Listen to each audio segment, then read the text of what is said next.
천억 원짜리 계약서가 쓰레기통으로 처박히기 직전 회의실의 정적을 깨뜨린 건 다름 아닌 17살 구두 닦기 소년의 목소리였습니다. 그 계약서 독일어로 사망 선고라고 적혀 있는데요. 박상무가 내민 서류 속 독소 조항을 소년이 단 한 문장으로 꿰뚫자 대성건설 강 회장의 얼굴은 순식간에 흑빛으로 변했습니다. 이 이름 없는 소년이 어떻게 박상무의 이중계약을 알아낸 것이며 왜 강 회장은 이 어린 소년 앞에 무릎을 굽히게 된 걸까요? 이 놀라운 반전의 이야기가 궁금하시다면 잠시 구독과 알림 설정 부탁드립니다. 평범해 보이는 사람들의 숨겨진 이야기를 매일 전해드립니다.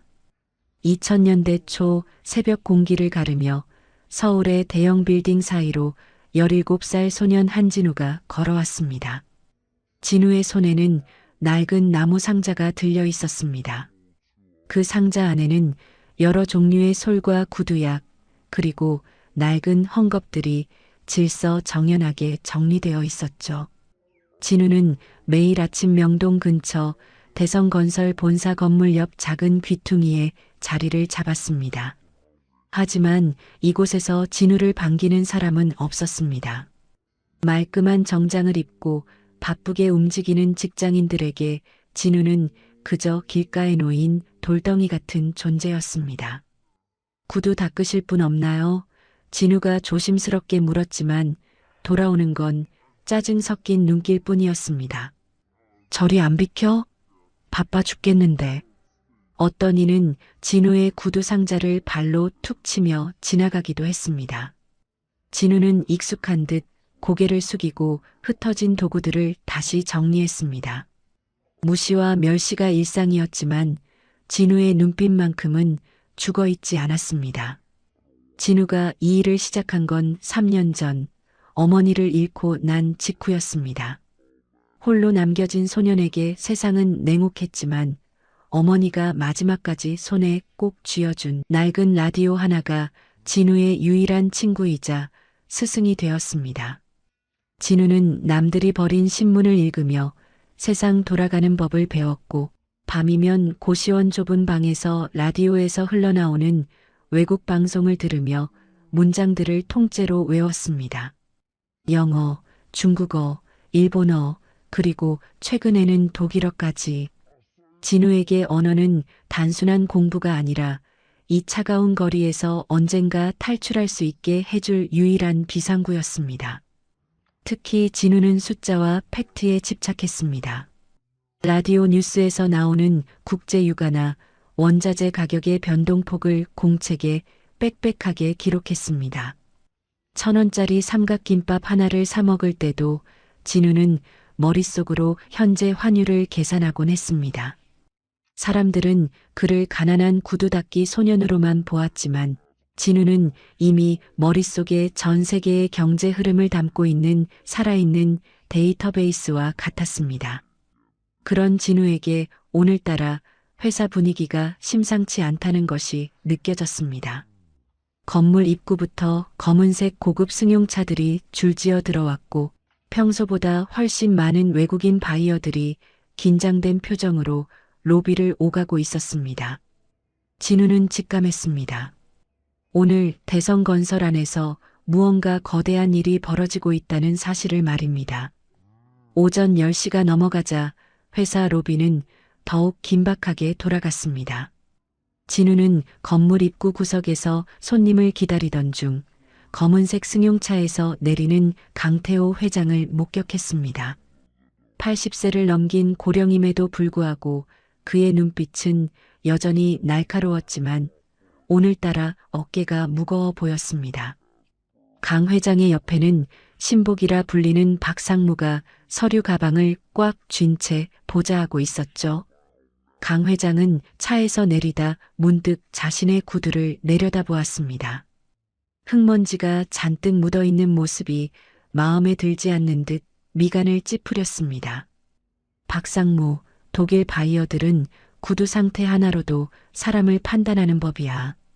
미팅 전까지 5분만 시간을 내지. 박상무는 시계를 보며 당황한 기색을 내비쳤습니다. 회장님, 시간이 촉박합니다. 바로 올라가셔야 합니다. 하지만 강 회장은 고집을 꺾지 않았고 결국 가장 가까이 있던 진우에게 구두를 맡겼습니다. 진우는 말없이 강 회장의 발 아래 무릎을 꿇었습니다. 노 회장의 구두는 최고급 가죽이었지만 세월의 흔적이 역력했습니다. 진우가 숙련된 솜씨로 솔질을 시작하자 강 회장과 박상무의 대화가 진우의 귀에 들어왔습니다. 박상무는 낮은 목소리로 속삭였습니다. 회장님, 이번 독일과의 1,000억 원 계약만 성공하면 대성은 다시 일어섭니다. 다만 조건 중에 원자재 가격 변동에 따른 추가 비용 문제는 제가 잘 조율해 두었으니 걱정 마십시오. 강 회장은 한숨을 내쉬며 대답했습니다. 그래, 자네만 믿겠네. 이번 계약이 잘못되면 우리 4,000명 직원의 생계가 위험해져. 진우의 손이 잠시 멈췄습니다. 조금 전 박상무가 언급한 독일어 단어와 조율이라는 표현이 어쩐지 위태롭게 들렸기 때문입니다. 진우는 매일 밤 라디오로 독일 경제 뉴스를 듣습니다. 최근 독일 건설 시장은 원자재 수입 단가 폭등으로 인해 모든 리스크를 하청업체에 떠넘기는 추세였습니다. 진우가 구두를 닦는 동안 박상무의 휴대폰이 울렸습니다.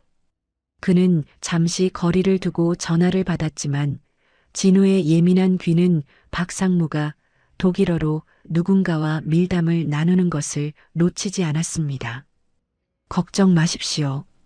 환율 변동 조항은 교묘하게 숨겼습니다.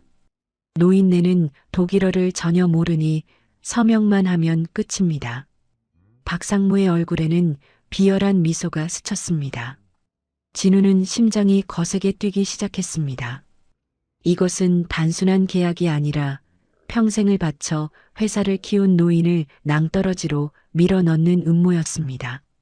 구두 닦기가 끝나고 강 회장은 진우에게 10,000원짜리 지폐 한 장을 건네며 서둘러 건물 안으로 사라졌습니다. 진우는 손에 쥐어진 지폐보다 조금 전 들은 1,000억 원의 함정이 머릿속에서 떠나지 않았습니다. 진우는 한참 동안 로비 입구를 바라보았습니다. 주머니 속 10,000원짜리 지폐가 뜨겁게 느껴졌습니다. 그대로 돌아가 삼각김밥을 먹으며 라디오나 들을 수도 있었지만 진우의 발걸음은 자신도 모르게 건물 안으로 향했습니다. 박상무의 그 비열한 목소리가 귀에서 떠나지 않았기 때문입니다. 하지만 낡은 작업복 차림의 소년이 들어서기에 대성건설의 로비는 너무나 높고 견고했습니다. 경비원이 앞을 막아섰습니다. 어이, 꼬마. 구두는 밖에서 닦아야지. 여기는 관계자 외 출입 금지야. 진우는 잠시 망설이다 입을 열었습니다. 회장님께 꼭 드릴 말씀이 있어요. 아까 구두 닦을 때 빠뜨린 게 있어서요. 터무니없는 핑계였지만 진우의 눈빛이 너무나 진지했기에 경비원은 잠시 당황했습니다. 그 사이 로비가 소란스러워졌습니다. 독일 바이어 일행이 도착한 것이었습니다. 덩치가 큰 외국인들이 유창한 독일어로 대화를 나누며 엘리베이터로 향했습니다. 진우는 그들의 대화 속에서 독소 조항과 일방적 파기라는 단어를 다시 한번 포착했습니다. 박상무의 음모는 이미 가동되고 있었습니다. 경비원의 눈을 피해 진우는 비상계단으로 뛰어 올라갔습니다. 회의실이 있는 15층까지 숨이 턱 끝까지 차올랐지만 멈출 수 없었습니다. 15층 복도에 도착했을 때 회의실 문은 굳게 닫혀 있었습니다. 복도 끝에서는 박상무가 초조하게 시계를 보며 누군가를 기다리고 있었습니다. 그때 한 직원이 달려와 박상무에게 속삭였습니다. 상무님, 큰일 났습니다. 오기로 한 정식 통역사가 고속도로에서 사고가 나서 3시간은 늦는답니다. 박상무는 당황하는 척했지만 이내 입가에 묘한 미소를 띄었습니다. 어쩔 수 없지. 내가 직접 통역하는 수밖에. 회장님께는 내가 독일 유학파 출신이니 믿으라고 전해. 이건 역시 박상무의 계획이었습니다. 외부 통역사를 차단하고 자신이 정보를 왜곡하여 강 회장의 눈과 귀를 가리려는 수법이었습니다. 진우는 회의실 문틈으로 안을 살폈습니다. 강 회장은 바이어들 앞에서 꼿꼿하게 앉아 있었지만 상대방이 내미는 영문과 동문으로 된 두꺼운 계약서 뭉치 앞에서 조금씩 위축되고 있었습니다. 박상무가 회의실 안으로 들어서며 능청스럽게 말했습니다. 회장님, 통역사가 늦어져서 제가 직접 진행하겠습니다. 이미 사전 검토가 끝난 서류들이니 걱정 마시고 서명만 준비하시죠. 강 회장은 신뢰 섞인 눈빛으로 박상무를 바라보며 고개를 끄덕였습니다. 진우는 주먹을 꽉 쥐었습니다. 지금 저 문을 열고 들어가지 않으면 대성건설의 4,000명 직원과 저 노인은 오늘부로 모든 것을 잃게 될 것이 자명했습니다. 진우는 떨리는 손으로 회의실 손잡이를 잡았습니다. 회의실 문이 벌컥 열리자 모든 시선이 입구로 쏠렸습니다. 낡은 구두 상자를 어깨에 맨 초라한 행색의 소년이 나타나자 박상무는 얼굴이 불그락푸르락 변하며 소리쳤습니다. 너 뭐야? 여기가 어디라고 들어와? 경비 안 부르고 뭐해? 하지만 진우는 흔들리지 않았습니다. 강 회장을 똑바로 바라보며 단호하게 말했습니다. 회장님, 지금 박상무님이 통역하는 내용은 전부 거짓입니다. 저 계약서에 서명하시면 안 됩니다. 회의실 안은 찬물을 끼얹은 듯 조용해졌습니다. 강 회장은 당혹스러운 표정으로 진우를 보았습니다. 자네, 아까 그 구두 닦기 소년 아닌가? 지금 이게 무슨 무례인가? 박상무가 진우의 팔을 잡아 끌어내려 하자 진우는 테이블 위에 놓인 계약서 한 페이지를 가리켰습니다. 그러고는 유창한 독일어로 바이어들을 향해 말을 건네기 시작했습니다. 이 서류의 14조 2항을 보십시오. 원자재 가격이 단 1%만 올라도 대성건설이 모든 비용을 보전한다는 독소 조항이 들어있군요. 이건 협력관계가 아니라 강도질 아닙니까? 진우의 완벽한 독일어 발음에 독일 바이어들은 눈을 크게 뜨며 서로를 쳐다보았습니다. 박상무의 손이 미세하게 떨리기 시작했습니다.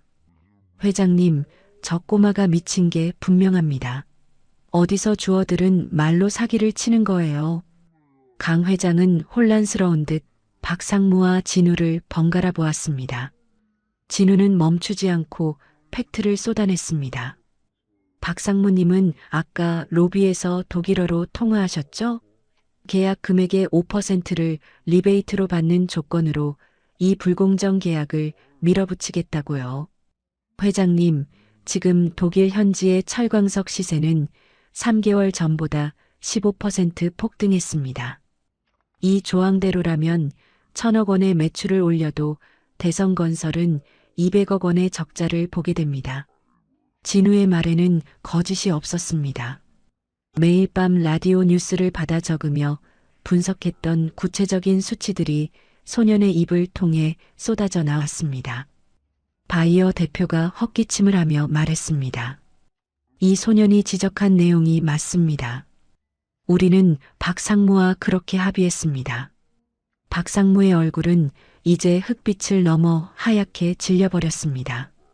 강 회장은 천천히 박상무를 돌아보았습니다. 그 눈빛에는 배신감과 분노가 서려 있었습니다. 박상무, 자네가 어떻게 나한테 이럴 수 있나? 내 눈과 귀를 가리고 회사를 팔아넘기려 했단 말인가? 박상무는 변명조차 하지 못한 채 고개를 떨구었습니다. 진우는 거친 숨을 몰아쉬며 강 회장 앞에 서 있었습니다. 그저 구두를 닦던 작은 손이 거대한 기업의 무너져가던 기둥을 단단히 붙잡은 순간이었습니다. 회의실 안의 공기가 급격히 냉각되었습니다. 박상무는 보안 요원들에 의해 복도로 끌려나갔고 회의실에는 침묵만이 감돌았습니다. 강 회장은 떨리는 손으로 책상 위에 놓인 계약서를 집어들었습니다. 평생을 일궈온 회사가 가장 믿었던 사람의 손에 의해 무너질 뻔했다는 사실에 큰 충격을 받은 모습이었습니다.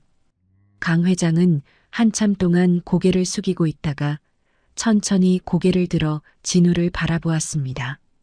소년의 낡은 옷차림과 그와 대조되는 형형한 눈빛. 강 회장은 기이한 기분을 느꼈습니다.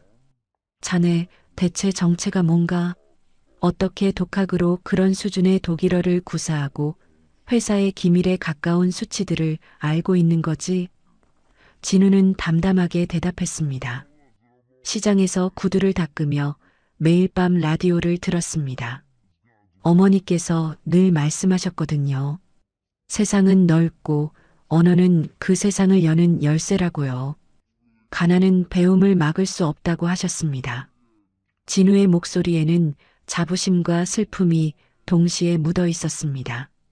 강 회장은 진우의 대답을 듣던 중 소년의 목 안으로 살짝 비친 낡은 은색 펜던트에 시선을 고정했습니다. 강 회장의 눈동자가 심하게 흔들렸습니다. 그 목걸이 잠시 보여줄 수 있겠나?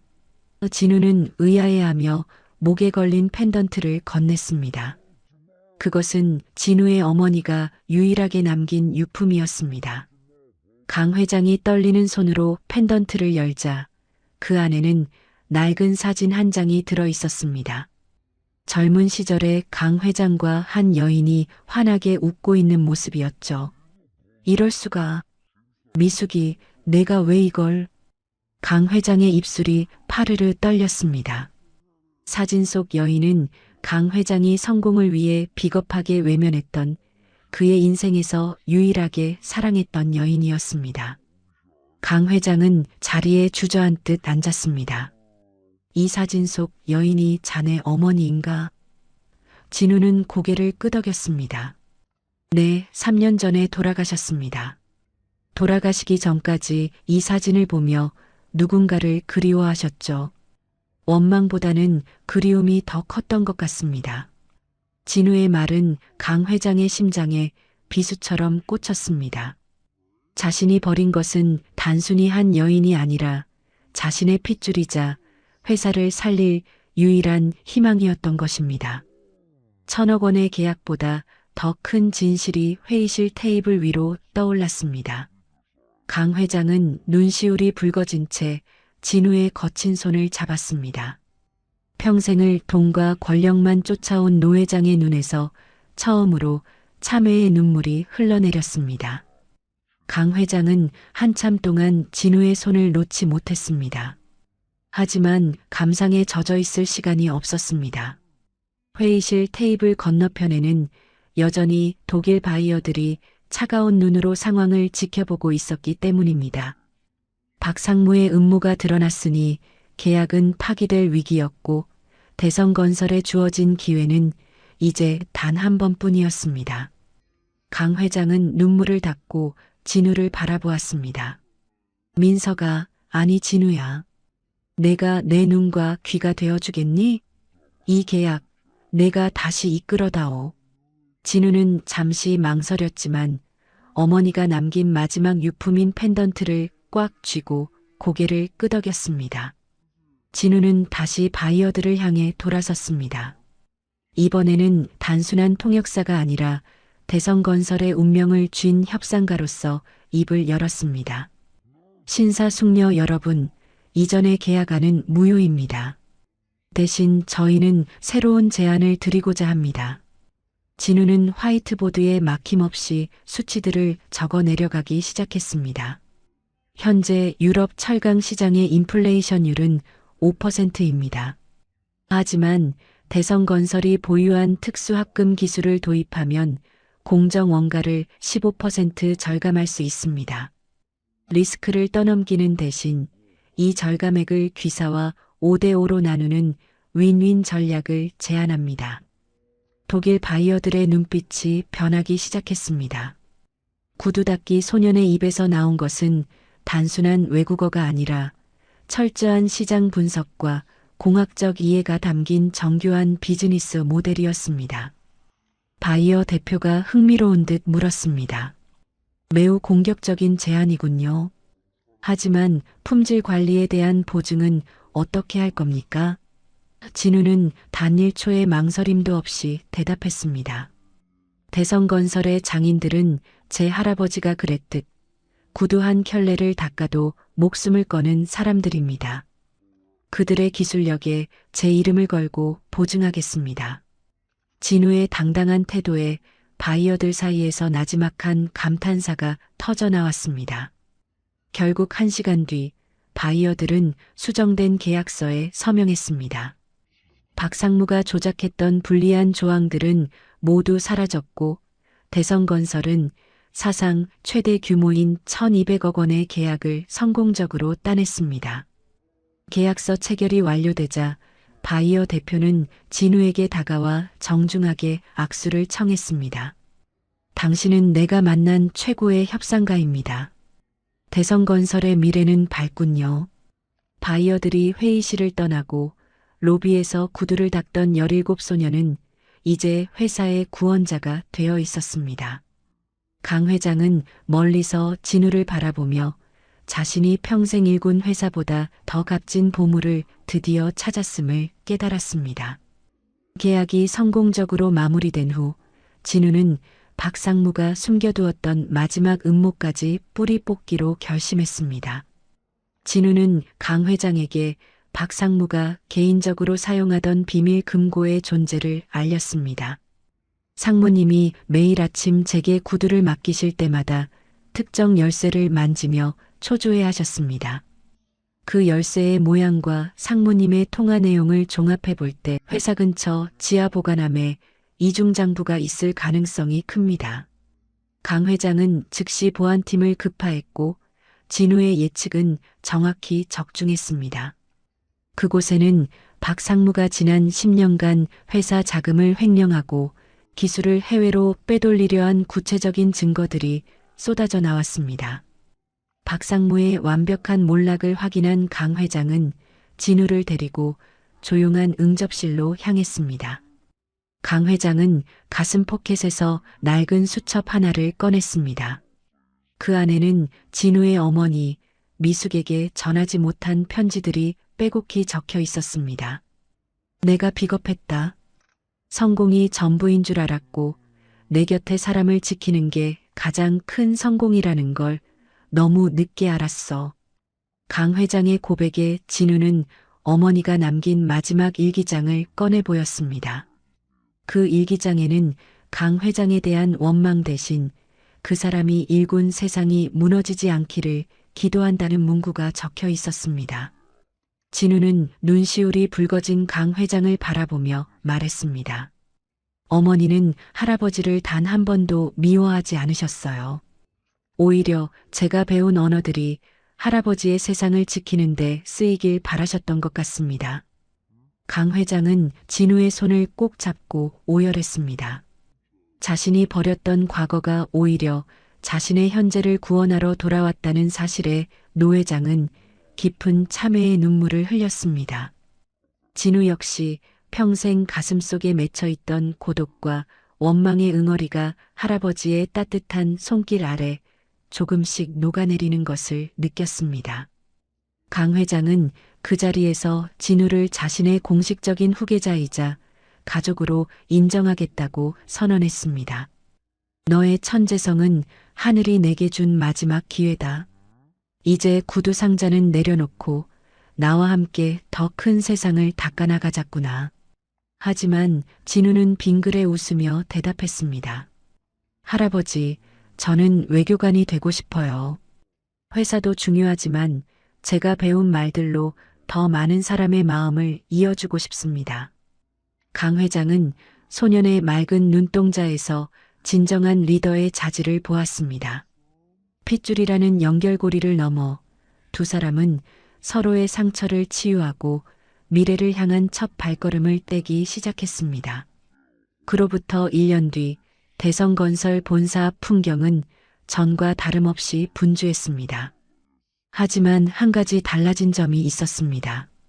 정문 옆 작은 구두 닦기 자리에 더 이상 소녀는 없었습니다. 대신 그 자리에는 초심이라는 글자가 새겨진 작은 기념석이 세워졌죠. 낡은 구두 상자를 메고 비상계단을 오르던 소년 진우는 이제 단정한 교복을 입고 할아버지 강 회장과 함께 아침 식사를 나눕니다. 강 회장은 매일 아침 진우의 등굣길을 직접 배웅하며 차 안에서 못내 아쉬운 듯 진우의 손을 꼭 잡습니다.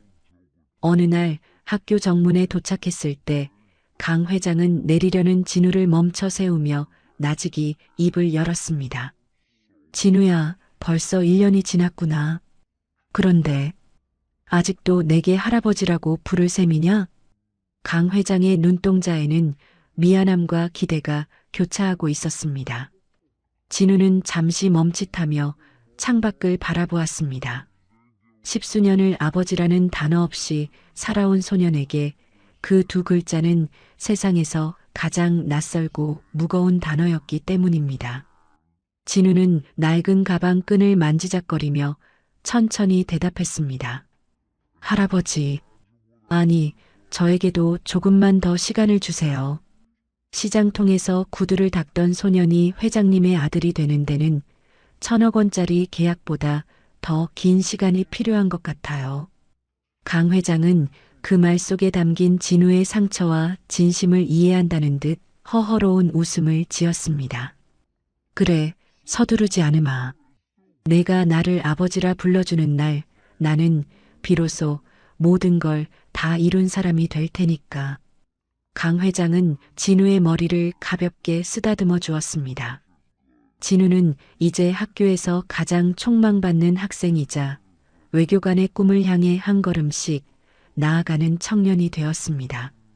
주말이면 진우는 할아버지와 함께 어머니 미숙의 묘소를 찾습니다. 이제 그곳은 쓸쓸한 공동묘지가 아니라 아름다운 꽃들이 가득한 조용한 언덕이 되었습니다. 강 회장은 묘비 앞에 서서 미소 짓습니다. 미숙아, 우리 진우가 너를 꼭 닮아 아주 훌륭하게 컸어. 이제는 내 곁에서 나를 지켜주고 있단다. 진우는 어머니의 사진을 보며 생각합니다. 가난은 장애물이 아니었고 어머니가 남겨준 언어라는 유산이 결국 자신을 진정한 가족의 품으로 인도했다는 사실을 말입니다.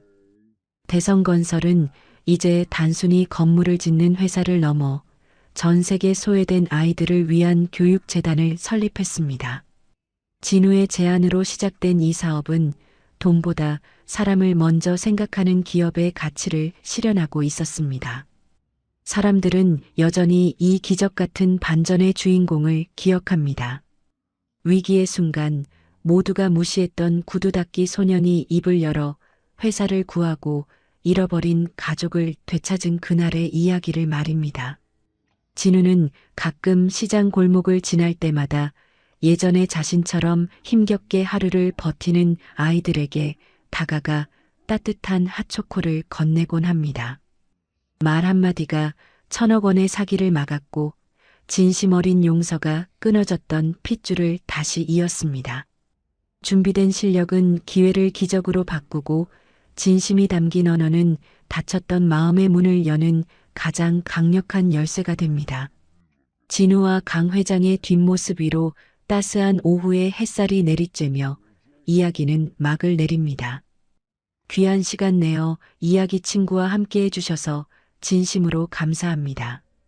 여러분의 한 번 시청, 한 줄 댓글이 저에게는 다음 이야기를 이어갈 큰 힘이 됩니다. 항상 건강하시고 여러분의 일상에도 기적 같은 반전이 가득하시길 바랍니다.